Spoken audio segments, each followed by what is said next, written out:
Lindsay Musgrove seemed to have it all. She was a woman with a heart full of kindness, known for her compassion and dedication as a nurse. Lindsay graduated with a biology degree in 2012, and just 2 years later, she earned her nursing license from Massachusetts General Hospital, where she worked as a labor and delivery nurse. She was admired by her colleagues, loved by her patients, and had a reputation for being the nurse every mother requested for their deliveries. Her life seemed ideal. In 2016, Lindsay married Patrick Clancy, a computer software engineer. Together they had 3 beautiful children. Their first daughter, Cora, was born a year after they were married. She was a sweet girl, always caring for her younger siblings and dreaming of becoming a doctor. Their second child, Dawson, born in 2019, was full of life. His laughter could brighten any room. And in 2022, Lindsay gave birth to Callan, their youngest, often affectionately called Happy Callan because of his easygoing nature. From the outside, it looked like they had the perfect life. 3 healthy kids, a beautiful house in Duxbury, Massachusetts, and a marriage filled with love. But behind the smiles, behind the photos shared on social media, something far darker was festering. Lindsay loved her children deeply, but after the births of Cora and Dawson, something inside her began to shift. The pressures of motherhood started to weigh heavily on her. The transition wasn't as smooth as she had hoped, and she struggled with overwhelming emotions, anxiety, and eventually depression. It wasn't long before she started seeking therapy and was prescribed various medications to cope with her mental health issues. On social media, Lindsay tried to maintain the facade of a happy life, posting about how she felt like the luckiest mom in the world. But the truth was, she was drowning under the weight of her own expectations. She sought treatment, tried to manage her anxiety, but it only seemed to escalate. After Callan was born, Lindsay's anxiety about returning to work grew even stronger. Her once bright and hopeful world began to darken. By September 2022, her anxiety had reached an all-time high. Lindsay underwent an evaluation at the Women and Infant Center for Women's Behavioral Health. Despite her deep fears, she wasn't diagnosed with postpartum depression. But deep inside, Lindsay knew something was terribly wrong. And as time went on, that darkness grew. By January 2023, her mental state had deteriorated further. Lindsay admitted to her husband, Patrick, that she was having disturbing thoughts about harming herself and their children. Alarmed, Patrick urged her to seek help, and Lindsay checked herself into a mental health facility for treatment. After 5 days of hospitalization, Lindsay was discharged, and the doctors believed she wasn't a danger to herself or others. For a short time, it seemed like she was getting better. The Clancy family went on outings. Lindsay appeared happier, and her messages to her family took on a more upbeat tone. But it was all a mask, a temporary reprieve before the storm. On January 23rd, 2023, what started as a seemingly normal day for the Clancy family would soon spiral into tragedy. Lindsay took her children to a doctor's appointment that morning, and they spent the afternoon playing in the snow. Pictures were taken, smiles were shared. But beneath it all, Lindsay was planning something that would shatter their lives forever.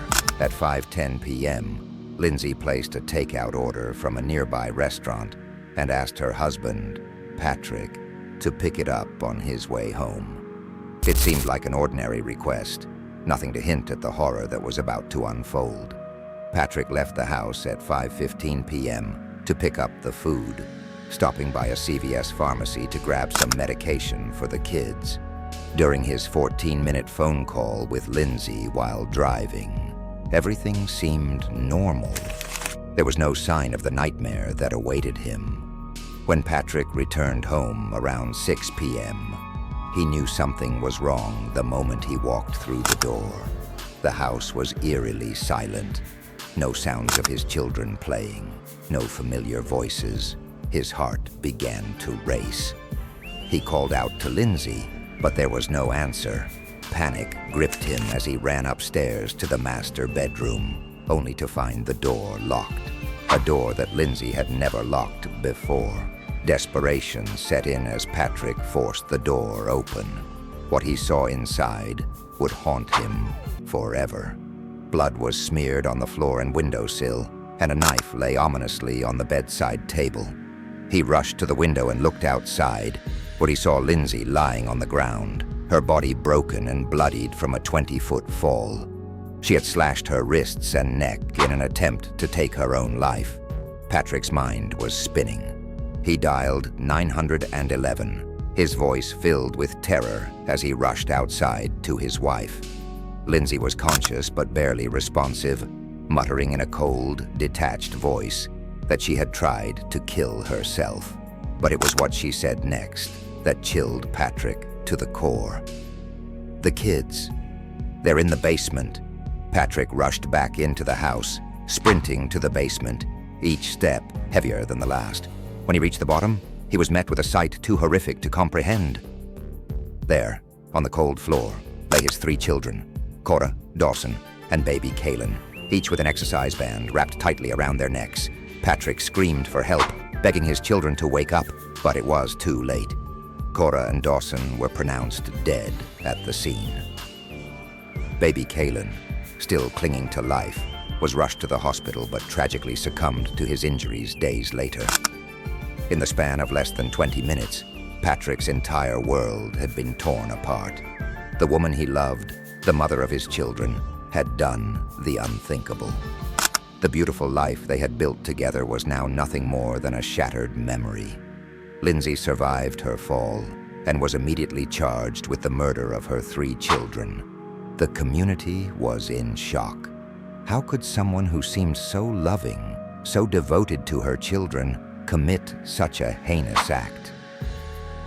Lindsay's attorneys argued that she had been suffering from postpartum psychosis and that her actions were the result of a horrific mental breakdown, exacerbated by the overmedication of psychiatric drugs. Lindsay had been prescribed 13 different medications in the months leading up to the murders: antidepressants, antipsychotics, mood stabilizers, all of which, according to her attorneys, contributed to her mental instability. But the prosecution painted a different picture.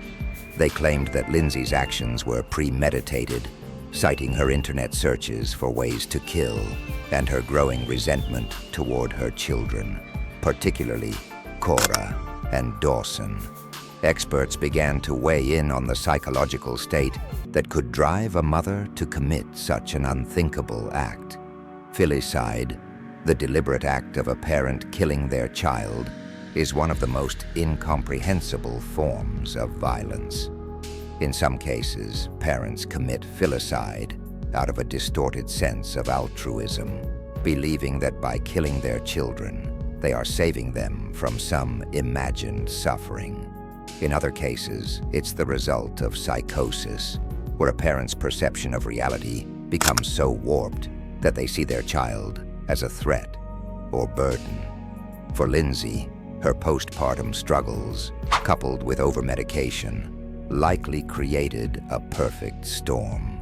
The pressure of being a mother, her mental health decline, and her growing resentment toward her children led to this horrific tragedy. But even knowing that doesn't make it any easier to understand. As Lindsay's case moved through the courts, the debate over her mental state and the medications she had been prescribed became central to the trial.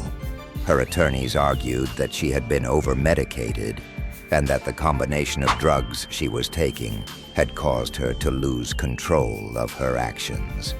Among the medications she had been prescribed were antidepressants, antipsychotics, and mood stabilizers, all of which, according to her defense team, could have contributed to her psychotic break. The prosecution, however, argued that Lindsay's actions were deliberate and premeditated. They pointed to the timing of the murders, the internet searches, and the fact that Lindsay had placed a takeout order and texted her husband shortly before committing the crime.